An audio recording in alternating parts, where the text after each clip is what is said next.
드디어 나도 중년들과 함께하는 버스 좀 타보나 했다. 그런데 이럴 수가. 묻지마 관광버스에서 안사돈을 만나다니. 세상 참 좁구나 느꼈고 안사돈이 날 알아보기 전에 버스에서 내리고 싶었지만 어느덧 안사돈과 난 흔들리는 버스 안에서 짝꿍이 되고 말았다. 거짓말처럼 믿을 수 없는 이 이야기는 불과 몇 달 전에 내가 직접 겪은 사실이다. 많이 들어는 봤지만 묻지마 관광을 가보고 싶다는 생각을 하지 않았다. 왜냐면 지금 내 삶이 굳이 그런 곳을 가지 않아도 행복하고 재밌다고 생각해서였는데 나와 다르게 동창들은 그러지 않나 보다. 언제나 매번 묻지마 관광 한번 조인해 본다고 입이 닳도록 말을 했지만 난 그 말을 흘려보낸 적이 많았고 설사 날짜를 잡고서 떠난다고 말해도 나는 거부할 것이라고 다짐했다. 그러던 어느 날 동창 친구들이 하는 말이 이번에는 상대도 우리처럼 동창회에서 나가는 것이고 왕년의 A여고 출신들이 참하고 예쁜 아줌마들이 많지 않겠냐며 모두들 들떠있는 눈치였다. 그도 그럴 것이 내가 고등학교를 다닐 때만 해도 A여고를 다니는 여학생들은 거의 다가 참하고 예뻤으니 말이다. 아무튼 동창 친구들이 날짜를 잡았으니 재미삼아 나보고도 한번 가보자고 했고 한 번쯤은 괜찮을 것이라는 생각에 나도 동창들을 따라서 묻지마 관광을 한번 떠나보기로 했다. 이른 아침 아내는 나보고 어딜 가냐고 한다. 그래서 보면 모르겠냐고 하며 등산 간다고 하면서 등산복을 맞춰 입고 나가려고 하는데 아내는 나에게 평상시에는 산 근처에도 잘 안 가면서 웬일이냐며 해가 서쪽으로 뜨겠다고 하길래 동창들과 함께하는 등산이라고 하니까 아내가 갑자기 나에게 의심의 눈초리로 쳐다본다.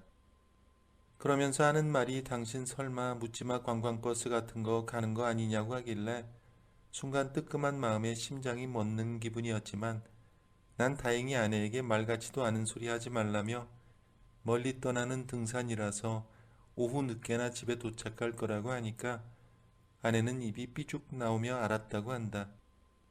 주말이라서 함께 시간을 보내고 싶었던 아내였기에 내가 이번 주말은 동창들과 보내는 게 못내 아쉬웠나 보다. 내 나이 63살, 두 딸의 아버지였던 나는 어느덧 두 딸아이 모두 다 시집 보내고 이렇게 아내와 함께 살고 있다. 전문 직종의 일을 하고 있는 나는 내 나이 또래 아버지들이 정년퇴직을 할 때도 이 나이 이때껏 아직도 일을 하며 주말이면 아내와 함께 시간을 보내곤 했는데 이번 주말은 앞서 말했듯이 동창 친구들과 함께 떠나는 묻지마 관광이다. 어느덧 약속 장소로 이동했고 저 멀리 동창 친구들이 보이기 시작한다. 난 친구들이 있는 쪽으로 가보니 거기엔 관광버스 한 대가 출발을 대기하고 있었다. 그렇게 친구들과 버스에 올라타니까 우리들 중에서 리더십이 많은 정식이가 한마디 한다. 모두들 초짜 티내지 말고 옆자리 하나씩 비워두라고 하길래 난 짐작이 갔다. 옆자리에 짝꿍이 앉는 거구나 하고 말이다. 그런데 버스는 아줌마들을 태우지도 않고 그냥 출발하길래 난 다른 동창에게 아줌마들은 언제 타냐고 하니까 여기서 조금만 가면 아줌마들이 탈 것이라고 한다. 그렇게 15분 정도를 달리니 등산복을 갖춰 입은 아줌마들이 있었고 그 아줌마 무리들이 우르르 관광버스 안에 오르기 시작한다. 다들 선캡을 쓰고 모자를 써서 얼굴이 잘 보이지 않지만 대략 우리들보다 5살 정도 어려 보이는 느낌이다. 그러니 한 50대 후반쯤으로 보인다. 아줌마 무리들 중에서 여자 리더로 보이는 한 명이 아줌마들에게 아무데나 앉고 싶은데 앉으라고 말을 하니 아줌마들은 버스에 오르면서도 우리들을 한 번씩 쓱 보길래 난 그 모습이 여간 민망해서 고개를 숙이고 있었다. 그렇게 아줌마들은 자리자리마다 앉기 시작했고 고개를 숙이고 있던 내 옆자리에도 어느덧 아줌마 한 명이 앉았다. 나는 힐끔 그 아줌마를 쳐다보니 등산 모자를 푹 눌러 쓰고 있어서 얼굴이 자세히 보이지 않지만 참 곱게 느껴졌다. 하지만 이 아줌마도 나랑 함께 있는 게 쑥스러운지 자꾸 몸을 반대쪽인 바깥쪽으로 틀어서 앉아있다. 행여나 내가 싫어서 저렇게 앉나 싶었지만 보니까 쑥스러워서 그런 것 같았다. 어느덧 사회자가 된 리더십 많은 정식이가 앞에 나섰고 아줌마 팀에서도 질세라 아까 버스에 오를 때 리더십을 보였던 한 아줌마가 버스 앞 정식이 옆에 서 있다. 그러면서 그들은 마이크를 번갈아 가며 잡더니 재밌고 즐거운 시간을 보내자고 말을 한다.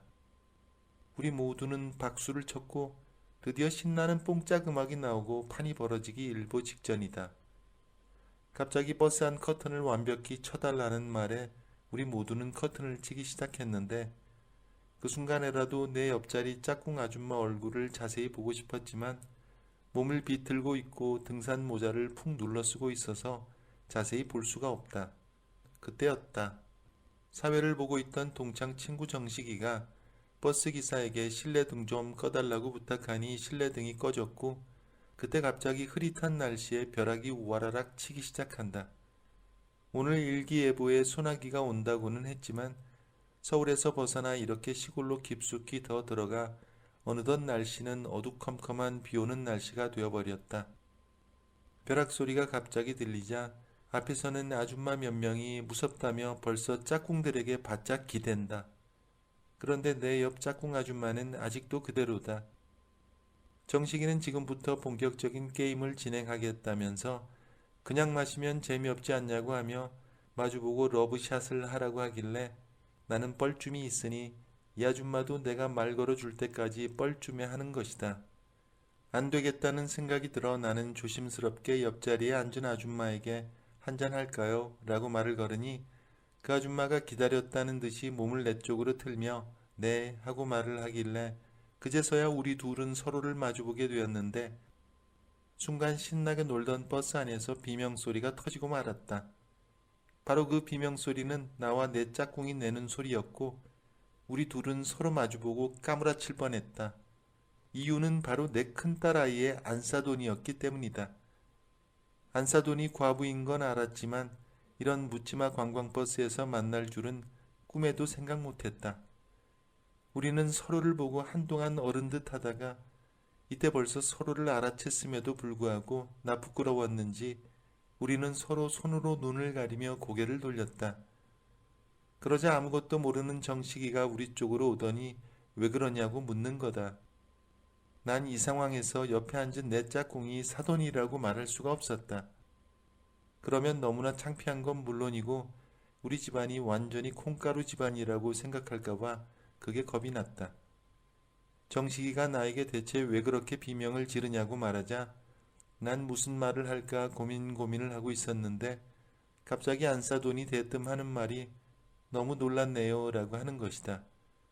그러자 버스 안 사람들은 우리를 주목했고 대체 뭐에 놀랐길래 그러냐며 금세 웃음바다가 되어버렸다.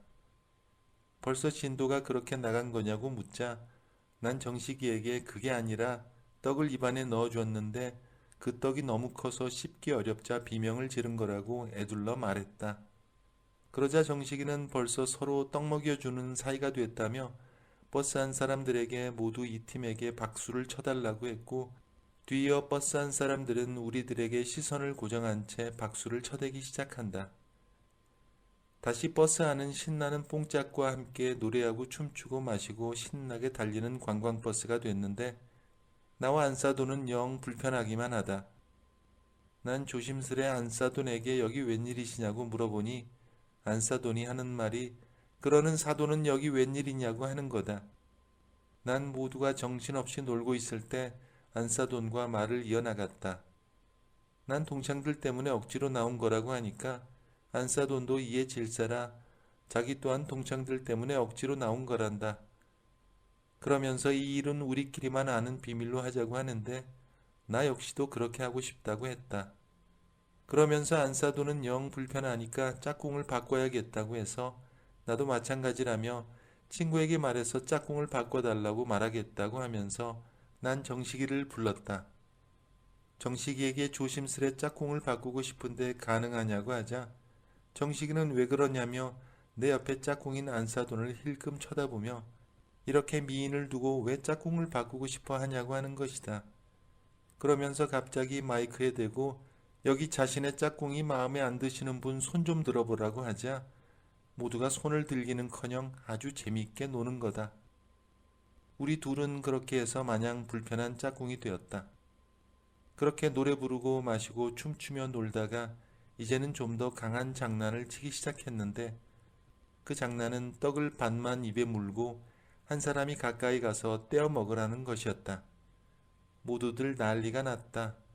서로 떡을 떼어 먹다가 급기야 별의별 상황들이 연출되는 걸 나와 안사돈은 지켜만 보고 있었는데 그때 정식이와 여자팀 리더가 우리에게로 오더니 여긴 왜 아직도 게임을 안 하냐고 하길래 나는 정식이에게 무언에 싫다는 의사 표현을 했지만 들어주지 않았고 안사돈도 여자팀 리더에게 싫다는 의사 표현을 했지만 그 여자팀 리더는 되려 안사돈에게 하는 말이 너에게 딱 맞는 남자 아니냐며 정말 네가 좋아하는 스타일 같다고 말하는 거다.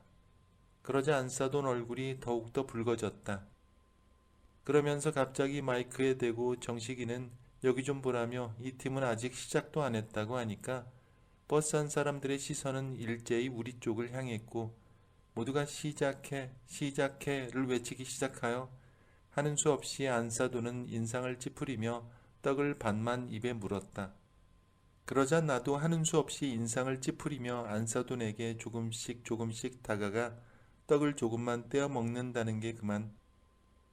그 모습을 지켜본 버스 안 사람들은 웃고 난리가 났다. 나도 어찌할 줄 몰랐고 안사돈도 창피한지 얼굴이 붉어졌다. 그렇게 모든 일정이 끝나고 버스에서 내려 우리 둘은 뒤도 돌아보지 않고 집으로 돌아왔다. 그쪽에서도 아무 말 없는 거 보며 나도 입 꽉 다물고 있어야겠다고 생각했다. 애들이 이 사실을 알면 큰일 날 테니 말이다. 그런데 이번에 손녀딸이 돌이라서 만나게 될 텐데 안사돈을 어떻게 볼지 벌써부터 고민이 된다.